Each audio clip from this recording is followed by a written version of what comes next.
Today, I'm going to teach you how to change your Upwork password. Whether you're updating your security or just need a fresh login, this process is quick and straightforward.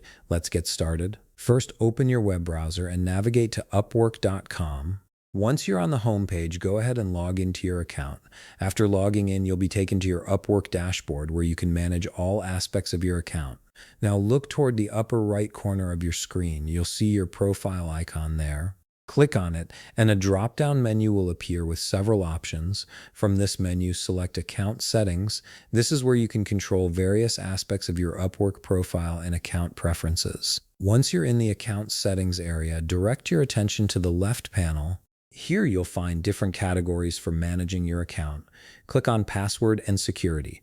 This section is specifically designed to help you manage your login credentials and enhance your account security. In the Password and Security section, you'll see an option for Upwork Password.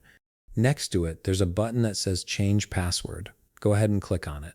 This will open up the password change interface where you'll complete the update process. First, you'll need to type your current password in the designated field.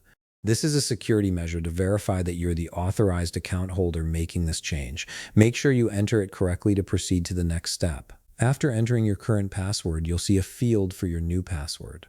Enter your new password here. Make sure to choose something secure that combines letters, numbers, and symbols for better protection. A strong password is essential for keeping your Upwork account safe from unauthorized access. Next, you'll need to re-enter your new password in the confirmation field. This step ensures that you've typed your new password correctly and helps prevent any errors that might lock you out of your account later. Take your time to make sure both entries match perfectly. Finally, click on Confirm and Log Out. This will save your new password and automatically log you out of your account. You'll then need to log back in using your new password to access your Upwork account again. This logout step is a security feature that ensures your password change takes effect immediately across all sessions. And there you have it. Your Upwork password has been successfully changed. If you found this video helpful, please leave a like, subscribe, and see you in the next video.